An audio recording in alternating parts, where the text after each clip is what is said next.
नमस्कार दोस्तों, स्वागत है आपका आज के मुख्य समाचारों में। जी हां दोस्तों, आपको यहां पर देखने को मिलेंगी सुबह से लेकर शाम तक की तमाम बड़ी खबरें, मुख्य समाचार, ब्रेकिंग न्यूज़ अपडेट्स के रूप में।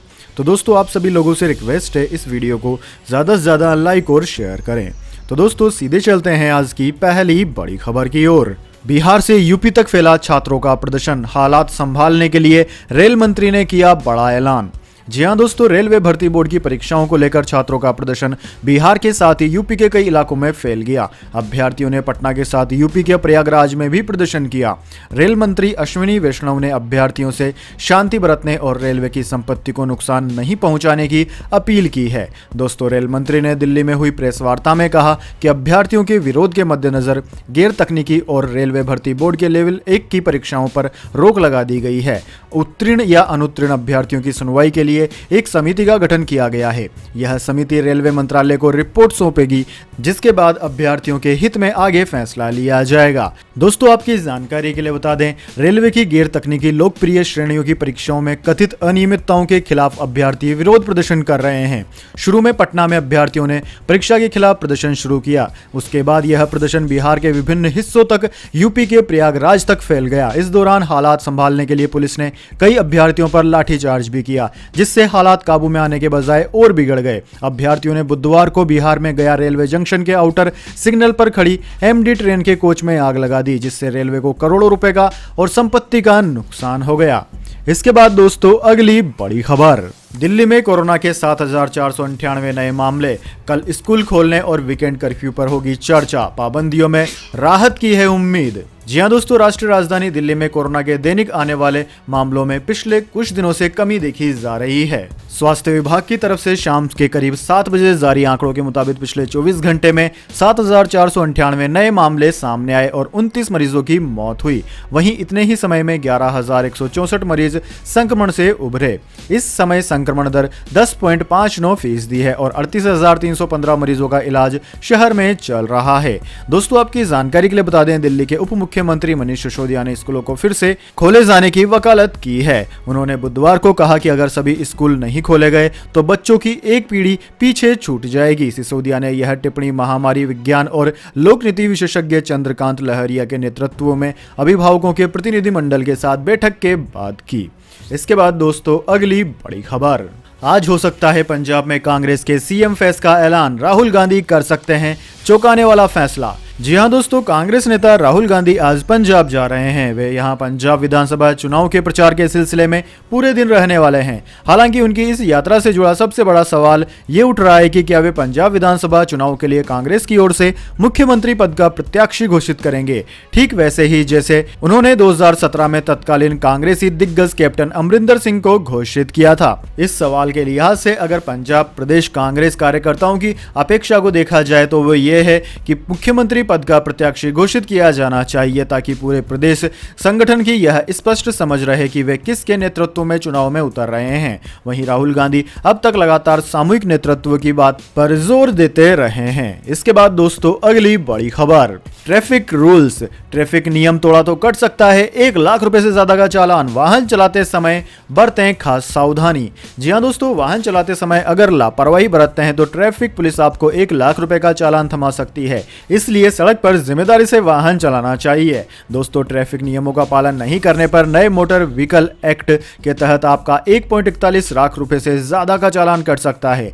संशोधित मोटर अधिनियम 2019 के लागू होने के बाद ऐसा पहले भी हो चुका है। नए नियमों के तहत अगर आप ट्रक चलाते समय ट्रैफिक रूल्स का उल्लंघन करते हैं तो 1,41,700 रुपए का चालान भरना पड़ सकता है। सितंबर 2019 में ओवरलोडिंग की वजह से दिल्ली में राजस्थान के एक ट्रक का 1,41,700 रुपए का चालान कटा था। बाद में ट्रक मालिक ने रोहिणी कोर्ट में जाकर चालान जमा कर दिया था। आपके साथ भी ऐसी घटना न हो, इसलिए वाहन चलाते समय ट्रैफिक रूल्स का खासकर पालन जरूर करें, क्योंकि दोस्तों अधिकतम चालान की राशि 1.5 लाख रुपए से भी ज्यादा हो सकती है, जो कि आपकी जेब के लिए बहुत भारी पड़ सकता है। वैसे दोस्तों, हम आपको बता देते हैं कुछ चालान, जैसे कि ओवरलोडिंग पर 5,000 रुपए का जुर्माना है, रजिस्ट्रेशन सर्टिफिकेट नहीं होने पर 10,000 रुपए का जुर्माना है, इसके अलावा परमिट वायोलेशन के लिए 10,000 का जुर्माना कट सकता है आपका, इंश्योरेंस नहीं होने पर 4,000 का, पोल्यूशन सर्टिफिकेट नहीं होने पर 10,000 का, बिना ढकी निर्माण सामग्री ले जाने पर 20,000 रुपए का जुर्माना देना पड़ सकता है। इसके बाद दोस्तों अगली बड़ी खबर, पलट गई बाजी, मुकेश अंबानी को पीछे छोड़ गौतम अडानी बने भारत के सबसे अमीर आदमी, दुनिया में 11वां है नंबर। जी हां दोस्तों, पिछले 2 दिन से भारतीय शेयर बाजार में मंदी का माहौल है, जिसके चलते रिलायंस के शेयरों में भारी गिरावट आ गई। इसका असर मुकेश अंबानी की कमाई में भारी गिरावट के रूप में पड़ा। इसका सीधा असर गौतम अडानी पर पड़ा। गौतम अडानी अब कमाई के मामले में मुकेश अंबानी से आगे निकल गए हैं। दोस्तों, फोर्ब्स के रियल टाइम नेटवर्थ डेटा के मुताबिक गौतम अडानी की वेल्थ 90 अरब डॉलर यानी कि 6.72 लाख करोड़ रुपए है, जबकि मुकेश अंबानी की कुल संपत्ति 89.8 अरब डॉलर यानी कि 6.71 लाख करोड़ रुपए है। कमाई के मामले में दुनिया में अडानी का नंबर इस डेटा के मुताबिक 11वां है और मुकेश अंबानी का 12वां है। इसके बाद दोस्तों अगली बड़ी खबर, बजट 2022, तंबाकू के सेवन को हतोत्साहित करने के लिए बजट में लगाया जा सकता है ज्यादा टैक्स। जी हां दोस्तों, कोरोना महामारी के तीसरे शहर के बीच वित्त मंत्री निर्मला सीतारमण 1 फरवरी 2022 को बजट पेश करेगी। कोरोना के चलते स्वास्थ्य सेक्टर के लिए जैसे धन की जरूरत है, तो कोरोना वैक्सीन के बूस्टर डोज के लिए भी सरकार को पैसों की जरूरत है। ऐसे में माना जा रहा है कि वित्त मंत्री तंबाकू उत्पादों सिगरेट्स पर टैक्स में बढ़ोतरी कर सकती है। बजट में सरकार सिगरेट्स, ई सिगरेट, सिगार और स्मोकलेस टोबैको पर ज्यादा टैक्स लगाने का ऐलान कर सकती है। दरअसल दोस्तों, जब से देश में जीएसटी लागू हुआ है, तंबाकू इंडस्ट्री पर बहुत ज्यादा कोई टैक्स का बोझ नहीं बढ़ाया गया। फिलहाल बीड़ी पर 22%, सिगरेट पर 53% और स्मोकलेस टोबैको पर 64% टैक्स लगता है, जबकि विश्व स्वास्थ्य संगठन ने 75% टैक्स लगाने का सुझाव दिया है, यानी कि भारत में टैक्स डब्ल्यूएचओ की सिफारिशों से कम है। तंबाकू के इस्तेमाल से कैंसर, डायबिटीज, फेफड़े की बीमारी होती है। आंकड़ों के मुताबिक हर साल भारत में 13 लाख लोगों की मौत तंबाकू के सेवन से होती है, तो 1.77 लाख करोड़ रुपए सालाना तंबाकू से होने वाली बीमारी के इलाज पर खर्च किया जाता है। ऐसे में इस बजट में सरकार तंबाकू पर टैक्स बढ़ा सकती है। इसके बाद दोस्तों अगली बड़ी खबर, सरकारी कर्मचारियों को हफ्ते में सिर्फ 5 दिन ही करना होगा काम, पेंशन भी बढ़ेगी। छत्तीसगढ़ सरकार ने की बड़ी घोषणाएं। जी हां दोस्तों, सरकारी कर्मचारियों के लिए खुशखबरी है। सरकार ने कर्मचारियों के वर्किंग डे को कम कर दिया है। छत्तीसगढ़ के मुख्यमंत्री भूपेंद्र बघेल ने 73वें गणतंत्र दिवस के अवसर पर प्रदेशवासियों के लिए कई महत्वपूर्ण घोषणाएं की। इसके साथ ही शासकीय कर्मचारियों के लिए अंशदायी पेंशन योजना के अंतर्गत राज्य सरकार का अंशदान 10% से बढ़ाकर 14% कर दिया गया। सीएम ने कहा कि शासकीय कर्मचारियों की कार्य क्षमता और उत्पादकता बढ़ाने के लिए छत्तीसगढ़ सरकार अब सिर्फ 5 दिन ही काम करेगी। दोस्तों, आपकी जानकारी के लिए बता दें, मुख्यमंत्री भूपेंद्र बघेल ने 73वें गणतंत्र दिवस के अवसर पर बस्तर जिला मुख्यालय जगदलपुर के लालबाग मैदान में आयोजित मुख्य समारोह में ध्वजारोहण कर राष्ट्रीय ध्वज को सलामी दी। इस शुभ अवसर पर सशस्त्र बल के जवानों द्वारा गार्ड ऑफ ऑनर भी दिया गया। इसी दौरान जनता को संबोधित करते हुए सीएम बघेल ने सौगातों की बौछार कर दी। इसके बाद दोस्तों अगली बड़ी खबर, क्या ओमिक्रॉन से विकसित एंटीबॉडी कोरोना के सभी वेरिएंट्स पर होगी प्रभावशाली? आईसीएमआर की स्टडी में हुआ बड़ा दावा। जी हां दोस्तों, ओमिक्रॉन वेरिएंट भारत समेत दुनिया भर में कोरोना वायरस संक्रमण में बढ़ोतरी का कारण बना है, लेकिन यह वेरिएंट इस महामारी से बाहर निकलने में कारगर साबित हो सकता है। Indian council of medical research यानी कि आईसीएमआर ने अपने अध्ययन में यह खुलासा किया कि ओमिक्रॉन वेरिएंट से संक्रमित होने के बाद इससे विकसित होने वाली एंटीबॉडीज न केवल इस वेरिएंट के खिलाफ बल्कि कोरोना वायरस के अन्य वेरिएंट्स के विरुद्ध भी प्रभावी होगी। इनमें डेल्टा वेरिएंट भी शामिल है, जिसने भारत समेत दुनिया के कई देशों में लाखों लोगों की जान ले ली थी। आईसीएमआर ने अपनी स्टडी में कहा कि ओमिक्रॉन वेरिएंट से संक्रमित व्यक्तियों में बेहतर इम्यून रिस्पॉन्स देखने को मिला। इससे न सिर्फ इस वेरिएंट की रोकथाम में मदद मिली, बल्कि डेल्टा समेत कोरोना वायरस के अन्य वेरिएंट के खिलाफ भी यह प्रभावी रहा। इस स्टडी में बताया गया है कि ओमिक्रॉन वेरिएंट से विकसित एंटीबॉडीज डेल्टा वेरिएंट के खिलाफ प्रभावी तरीके से काम करती है। इसके अलावा डेल्टा वेरिएंट से पुनः संक्रमित होने का खतरा भी कम रहता है। यानी कि दोस्तों, यही एक ऐसी दवा की तौर पर काम कर रहा है जो कि कोई भी वैज्ञानिक नहीं बना पाया है। इसके बाद दोस्तों अगली बड़ी खबर, पद्मश्री पुरस्कारों को लेकर केंद्र को झटका। बंगाल में तीनों दिग्गजों ने सम्मान स्वीकार करने से कर दिया इनकार। जी हां दोस्तों, केंद्र सरकार की सम्मान सूची में शामिल बंगाल के सभी 3 लोगों ने पद्म पुरस्कार को स्वीकार करने से इनकार कर दिया है। भाजपा सरकार को यह एक बड़ा झटका लगा है, खासकर पश्चिम बंगाल से, जहां पार्टी को पिछले साल चुनावी हार का सामना करना पड़ा था। भाजपा व प्रधानमंत्री नरेंद्र मोदी के कट्टर आलोचक रहे पूर्व मुख्यमंत्री बुद्धदेव भट्टाचार्य मंगलवार को इस सम्मान को स्वीकार करने से मना करने वाले सबसे पहले व्यक्ति थे। इसके बाद राज्य के 2 प्रख्यात कलाकारों, तबला वादक पंडित अघिन्य चटर्जी और प्रख्यात गायिका संध्या मुखोपाध्याय ने भी पद्म पुरस्कार को ठुकरा दिया। 8 दशकों तक गायन करियर रखने वाली 90 वर्षीय संध्या मुखोपाध्याय ने चौथे सर्वोच्च नागरिक सम्मान पद्मश्री को यह कहते हुए लेने से इनकार कर दिया कि यह उनके कद के किसी व्यक्ति के लिए नहीं बल्कि एक जूनियर कलाकार के लिए उपयुक्त है। मुखोपाध्याय की बेटी सोमी सेन गुप्ता ने कहा कि जब दिल्ली से पुरस्कार के लिए फोन आया तो उनकी मां ने वरिष्ठ अधिकारियों से कहा कि उन्हें इस उम्र में पुरस्कार की पेशकश पर अपमान महसूस हुआ। इसके बाद दोस्तों अगली बड़ी खबर, मंगल पर जिंदगी की उम्मीदों को लगा झटका, विशाल झील में नहीं मिला पानी। दोस्तों जाने पूरी बड़ी खबर, लेकिन उससे पहले मेरी आपसे एक छोटी सी रिक्वेस्ट है, अगर दोस्तों आपको अभी तक हमारी न्यूज पसंद आई है तो इसे एक छोटा सा लाइक जरूर दे दें, और अगर आपको पसंद नहीं आई है तो बेशक आप डिसलाइक भी कर सकते हैं, लेकिन दोस्तों लाइक और डिसलाइक जरूर कीजिए, क्योंकि दोस्तों यही हमारी मेहनत का फल होता है और इसी से हमें पता चलता है कि आपको हमारी वीडियोस पसंद आ रही है या नहीं। इसके अलावा दोस्तों अगर आप पहली बार हमारे यूट्यूब चैनल पर विजिट कर रहे हैं तो सब्सक्राइब कर बेल आइकन भी दबा लीजिए ताकि हर वीडियो की नोटिफिकेशन सबसे पहले आप तक पहुंच जाए। तो दोस्तों बात करें मंगल ग्रह की खबर की, तो दोस्तों खबर मिली है कि मंगल ग्रह पर शहर बसाने के सपने को अब झटका लगा है। यहां तरल अवस्था में पानी मिलने की संभावनाएं खत्म हो गई है। वैज्ञानिकों का कहना है कि पहले माना जाता था कि मंगल ग्रह के दक्षिणी ध्रुव पर मिली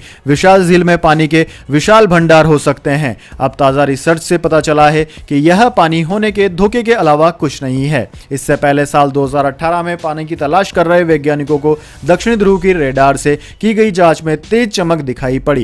इसके बाद यह माना गया था कि परावर्तित हो रही चमक पानी हो सकती है। हालांकि अब ताजा शोध में इस खुलासे को लेकर विवाद हो गया है। अमेरिका के यूनिवर्सिटी ऑफ टेक्सास के वैज्ञानिकों की ओर से मंगल ग्रह की रेडार तस्वीर की फिर से की गई जांच में यह पता चला कि वे किरणें पानी नहीं बल्कि ज्वालामुखी चट्टानें हैं। नासा की ओर से कराए जा रहे इस शोध में यह पता चला है कि जो चमक बर्फ में दिखाई दे रही है वह ठीक उसी तरह से है जैसे लाल ग्रह की सतह पर पूरे ज्वालामुखी इलाके में दिखाई देती है। इसके बाद दोस्तों अगली बड़ी खबर, भारतीय कंपनी टीसीएस ने रचा इतिहास, अमेरिकन कंपनी आईबीएम को पीछे छोड़ दूसरी सबसे वैल्यूएबल कंपनी बनी। इन्फोसिस तेजी से ग्रोथ करने वाला ब्रांड। जी हां दोस्तों, टाटा कंसल्टेंसी सर्विसेज यानी कि टीसीएस दुनिया के आईटी सर्विस सेक्टर में दूसरी सबसे वैल्यूएबल कंपनी बन गई है। ब्रांड फाइनेंस 2022 ग्लोबल 500 की रिपोर्ट के मुताबिक आईटी सर्विसेज 25 रैंकिंग में आईटी कंपनी इन्फोसिस भी जगह बनाने में कामयाब रही। इन्फोसिस तेजी से ग्रोथ करने वाला ब्रांड बना। देश की 4 अन्य टेक कंपनियां भी इस लिस्ट में शामिल है। कुल मिलाकर दुनिया भर में तेजी से बढ़ने वाली 10 बड़े ब्रांड आईटी सर्विसेज ब्रांड में सभी 6 बड़े भारतीय ब्रांड शामिल है। ये रैंकिंग 2020-22 की है। दोस्तों आईटी सर्विसेज से जुड़ी इस रैंकिंग में एसेंचर पहले स्थान पर है। रिपोर्ट के मुताबिक एसेंचर की ब्रांड वैल्यू $36.2 मिलियन है। रिपोर्ट में कहा गया है कि American IT company IBM ranking में 4थे स्थान पर चली गई है। भारत की आईटी कंपनियों को सबसे तेज बढ़ोतरी 2020 से 22 के बीच मिली, जो कि 51% के आसपास है। दोस्तों टीसीएस की ब्रांड वैल्यू $16.786 अरब है। इसके बाद दोस्तों अगली बड़ी खबर, गोल्ड सिल्वर प्राइस टुडे, सोने की कीमत बढ़ी, चांदी भी हुई महंगी। जी हां दोस्तों, सोने चांदी की कीमतों में बदलाव आया है। दिल्ली सराफा बाजार में सोने का भाव 48,793 रुपये प्रति 10 ग्राम रहा, जबकि चांदी की बात की जाए तो चांदी की कीमत 64,422 रुपये प्रति किलोग्राम पर रही है। इसके अलावा दोस्तों अंतर्राष्ट्रीय बाजार की बात करें तो अंतर्राष्ट्रीय बाजार में सोना $1841.56 प्रति औंस, जबकि चांदी $23.77 प्रति औंस पर रही है। इसके बाद दोस्तों अगली बड़ी खबर, कोरोना काल में आया रक्त संकट, एम्स में खून देने वालों की संख्या में भारी कमी, कैंसर पीड़ित की गुहार। जी हां दोस्तों, कोरोना की तीसरी लहर के दौरान रक्तदान करने वाले लोगों की संख्या में 50% तक की कमी आई है। दिल्ली के प्रमुख ब्लड बैंकों में 25 से 50% तक रक्तदान में कमी देखी गई। यही वजह है कि थैलेसीमिया से पीड़ित मरीजों के लिए कैंसर, किडनी और अन्य गंभीर मरीजों को रक्त के लिए अस्पतालों में भटकना पड़ रहा है। यह हाल तब है जब अस्पतालों में गैर जरूरी सर्जरी बंद है।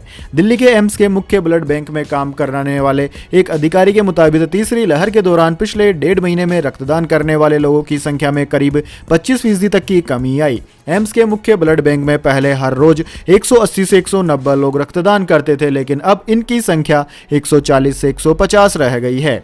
सफदरजंग अस्पताल का तो और भी बुरा हाल है, यहाँ रक्तदान करने वाले 50% तक कम हो गए हैं। इसके बाद दोस्तों अगली बड़ी खबर, फिल्म मेकर सुनील दर्शन ने सुंदर पिचाई और गूगल के खिलाफ दर्ज कराई FIR।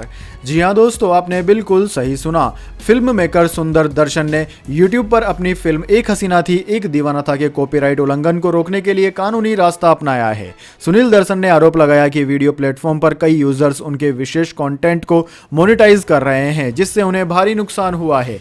फिल्म मेकर ने अपनी FIR में गूगल के CEO सुंदर पिचाई और इसके कई कर्मचारियों का नाम लिया। सुनील दर्शन ने E-टाइम्स से बातचीत के दौरान कहा कि मेरी फिल्म, जिसे मैंने कहीं भी अपलोड नहीं किया है और दुनिया में किसी को भी नहीं बेचा है, YouTube पर लाखों बार देखी गई है। मैं उनसे इसे हटाने का अनुरोध कर रहा हूं, पर भटकाऊ के सिवा कुछ नहीं मिला। मैं बहुत निराश हो गया, मेरे पास कोई विकल्प नहीं बचा था, मुझे अदालत जाना पड़ा। इसके बाद दोस्तों अगली बड़ी खबर, रोहित शर्मा खेलेंगे वेस्टइंडीज सीरीज, फिटनेस टेस्ट में हुए पास। रविंद्र जडेजा को लेकर आई बुरी खबर। जी हां दोस्तों, रोहित शर्मा चोट के कारण न्यूजीलैंड दौरे पर नहीं जा सके थे। भारत और वेस्टइंडीज के बीच 6 फरवरी से वनडे और T20 सीरीज शुरू हो रही है। सीरीज के पहले टीम को बड़ी खुशखबरी मिली है। कप्तान रोहित ने NCA में फिटनेस टेस्ट पास कर लिया है, यानी वे वेस्टइंडीज के खिलाफ खेलते हुए दिखाई देंगे। वहीं दोस्तों रविंद्र जडेजा को लेकर संशय की स्थिति बनी हुई है, उनकी वापसी में समय लग सकता है। यह बाएं हाथ का स्पिनर भी न्यूजीलैंड के दौरे पर नहीं गया था। वनडे सुपर लीग को देखते हुए भारत के लिए यह सीरीज अहम है। इनसाइड स्पोर्ट्स की खबर के अनुसार रोहित शर्मा ने फिटनेस टेस्ट पास कर लिया है और अब वे सिलेक्टर्स के साथ टीम को लेकर चर्चा करेंगे। BCCI के एक अधिकारी ने कहा कि रोहित शर्मा फिट हैं और सीरीज खेलने के लिए तैयार हैं। सभी खिलाड़ी वेस्टइंडीज सीरीज से पहले फिटनेस टेस्ट के लिए बेंगलुरु आएंगे। सीरीज से पहले अहमदाबाद में टीम का एक छोटा सा कैंप भी लगेगा। पहला वनडे 6 फरवरी को ही होना है। इसके बाद दोस्तों अगली बड़ी खबर, अमेजन ने किया तिरंगे का अपमान। मध्य प्रदेश पुलिस ने अमेजन सेलर के खिलाफ दर्ज की FIR। जी हाँ दोस्तों, ई-कॉमर्स कंपनी अमेजन की मुश्किलें बढ़ गई है। दरअसल दोस्तों मध्य प्रदेश की भोपाल पुलिस ने अमेजन के प्लेटफॉर्म पर जूते सहित कई प्रोडक्ट्स को तिरंगे के प्रिंट के साथ बेचने के आरोप में कंपनी के अज्ञात सेलर के खिलाफ मंगलवार शाम को प्राथमिकी दर्ज की। मध्य प्रदेश के गृह मंत्री नरोत्तम मिश्रा द्वारा तिरंगे की छवि के साथ जूते सहित कई प्रोडक्ट्स बेचने के आरोप में अमेजन के खिलाफ और अधिकारियों के खिलाफ प्राथमिकी दर्ज करने का पुलिस को निर्देश देने के चंद घंटे बाद यह कार्रवाई हुई। भोपाल के पुलिस कमिश्नर मकरंद देउस्कर ने बताया कि अमेजन पर तिरंगे के प्रिंट के साथ जूते सहित कई उत्पाद बेचने के आरोप में भोपाल की अपराध शाखा में अज्ञात विक्रेता के खिलाफ राष्ट्रीय गौरव अपमान निवारण अधिनियम की धारा 2 और IPC की धारा 505 में प्रकरण दर्ज किया गया है और आगे की कार्यवाही जारी है। इसके बाद दोस्तों अगली बड़ी खबर, कोरोना से प्रभावित छोटे दुकानदारों के लिए हो सकती है राहतों की बारिश, सरकार दे सकती है वित्तीय मदद। जी हाँ दोस्तों, 1 फरवरी 2022 को पेश होने वाले बजट 2022 से बड़े उद्योगों के साथ छोटे दुकानदारों को भी काफ़ी उम्मीदें हैं। जानकारों का कहना है कि कोरोना महामारी से प्रभावित छोटे दुकानदारों के लिए इस बजट में राहतों की बारिश हो सकती है। दोस्तों खास बात यह है कि महंगाई से लड़ने के लिए सरकार उन्हें वित्तीय मदद दे सकती है। इससे न सिर्फ उन्हें कारोबार को आगे बढ़ाने में मदद मिलेगी, बल्कि सीधे वित्तीय मदद से अर्थव्यवस्था में खपत भी बढ़ेगी। खुदरा विक्रेताओं के संगठन रिटेलर्स एसोसिएशन ऑफ इंडिया ने बजट को लेकर सरकार को दिए सुझावों में कहा कि महामारी से उभर रहे खुदरा क्षेत्र के लिए emergency credit line guarantee scheme की जरूरत है। इससे गरीबों के हाथों में अधिक पैसा आएगा, क्योंकि 2 साल में महामारी ने गरीब वर्ग को सबसे अधिक प्रभावित किया है। इसके बाद दोस्तों अगली बड़ी खबर, बीजेपी जाट मीट। 2017 में आपने खूब डराया धमकाया, मेरी वह जगह कोई और होता तो रो जाता, अमित शाह ने कहा। जी हां दोस्तों, देश के सबसे बड़े राज्य उत्तर प्रदेश में चुनावी सरगर्मी काफी तेज हो गई है। 10 फरवरी को पश्चिमी यूपी की कई सीटों पर वोट पड़ने वाले हैं। एक तरफ खड़ा है सपा RLD का गठबंधन, तो दूसरी तरफ बीजेपी फिर जाटों का दिल जीतने का दम भर रही है। अब इसी कड़ी में गृह मंत्री अमित शाह जाट नेताओं के साथ अहम बैठक कर रहे हैं। दोस्तों बैठक में कुल 100 जाट नेताओं को बुलाया गया। हर जाट नेता समाज में अपनी अलग सक्रियता रखता है, ऐसे में उन्हें मनाकर बीजेपी संपूर्ण जाट समाज को अपने पाले में करना चाहती है। बैठक में हर वो शख्स मौजूद है जिसकी जाट समाज में सक्रियता है और जिसके कहने पर किसी भी दल को वोट पड़ सकते हैं। दोस्तों, 2017 के विधानसभा चुनाव के दौरान भी अमित शाह ने ऐसी बैठक की थी, तब भी जाट वोट पर विशेष ध्यान दिया गया था। नतीजा ये निकला कि बीजेपी ने 143 में से 108 सीटें अपने नाम कर ली। 2019 के लोकसभा चुनाव में भी बीजेपी के पक्ष में ही जाट वोट पड़े और 29 सीटों में से 21 पर जीत दर्ज की गई। लेकिन इस बार पश्चिम यूपी के सियासी समीकरण कुछ बदले हैं। अखिलेश ने जब से जयंत चौधरी से हाथ मिलाया है, कहा जा रहा है कि जाटों का समर्थन इस गठबंधन के साथ भी जा सकता है। इसके ऊपर किसानों का गुस्सा और जाट आरक्षण ने भी बीजेपी की चुनौती को काफी बढ़ा दिया है। ऐसे में उस चुनौती से पार पाने के लिए और 2017 के प्रदर्शन को फिर से दोहराने के लिए गृह मंत्री अमित शाह खुद चुनावी मैदान में कूद गए हैं। उन्हें पूरा विश्वास है कि एक बार फिर बीजेपी को जाटों का पूरा समर्थन मिल जाएगा।